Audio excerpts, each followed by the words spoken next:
Clarity is what we all need. You might be doubting yourself or feel clueless about what you're doing or what to do next. If this is the case for you, then this is the video for you. By the end of this video, you should gain financial clarity in the context of finance. Financial clarity is something we all need to be fulfilled in terms of our finances.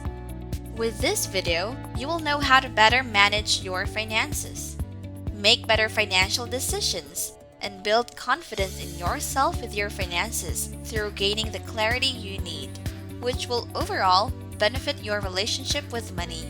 You'll achieve all this in 7 steps, so stick around to the end. Welcome to Savvy, where we have lots of practical wisdom to share. Hey, don't forget to hit the like button below, subscribe, and hit the notification bell for more advice here on Savvy. Today, I'm gonna be sharing how to gain financial clarity. First, abundance mindset. When we operate on a scarcity mindset, naturally, we believe that our earning potential is limited. This is when we believe that our savings potential is limited. If we allow ourselves to continue entertaining these negative financial thoughts, then this will hinder our progress. If you think your thoughts and how you think don't affect the outcome of things, you might want to think twice about this. These negative financial decisions affect our relationship with money and stop us from thinking about endless possibilities instead, which distances us from opportunities. When we limit our beliefs, then this prevents clarity. What's the solution to this? This is when you need to stop and take a step back to really analyze what kind of relationship you have with money. This is all about making a conscious effort to throw all those negative financial thoughts out the window, away from scarcity and towards abundance. Gratitude and optimism is the first step to take. I know it's easier said than done, but if you continue making that conscious effort, your brain will pick up on the pattern, and it'll eventually be easier for you. Second, money is a tool. It's neither good nor evil, but it can definitely do good depending on how you use it. But naturally, it's neither because money is a tool. It's just a thing that you can use to do something with it. Aside from how you think and your mindset being a factor in how you use your money, your actions are just as important. We lose clarity when we associate money with stress and anxiety in our lives. Most people think that the only way to use money is to earn it and protect it, or in other words, save it. If you didn't know that's limiting, think again, because if we continue to believe that, this is a scarcity mindset. Instead, we should see money as a useful tool that we can use in fulfilling ways, like spending and enjoying it wisely. You could use it to make even more money, which aligns with an abundance mindset. You can do this by investing and growing your wealth even more. You could also give to others, share what you have, and give to the less fortunate. That's a fulfilling way to use money too. Third, an open mind. Keep an open mind, even to things you don't know yet. Personal finance isn't talked about enough. It isn't even taught much in school. We don't want to seem ignorant about personal finance, so it's either people pretend to know what they're doing, or they just avoid even thinking about how to manage finances. When we avoid it and pretend to know what we're doing, we avoid the responsibility of managing our finances. What if we will keep an open mind to learn about it instead? Learning is thriving. I believe that for our life to be fulfilling, we should continue to learn each day. It doesn't matter whether you're still in school or not. Learning things is how we should go about life. This is an important part of gaining financial clarity because once you open up your mind to the things you want to learn, you can learn to do better.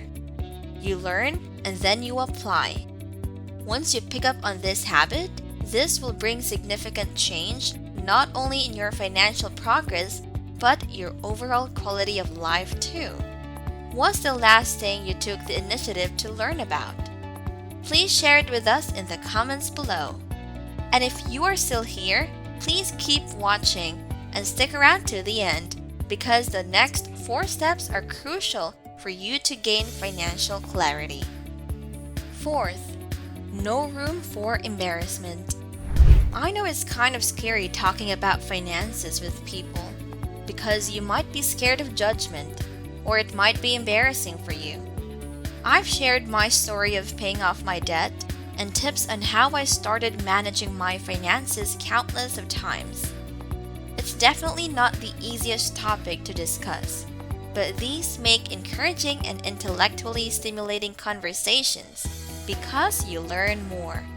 But with the number of times I've had financial conversations, I can definitely say that financial embarrassment is real. You need financial confidence. If you want financial clarity, you're going to need to let go of the shame and embarrassment. Yes, it may not be easy to let go of your insecurities about money, but you need to make the conscious effort to believe in yourself. Be your own cheerleader and believe in all things possible. Believe that you can get out of debt and that you can make a good change in your financial situation.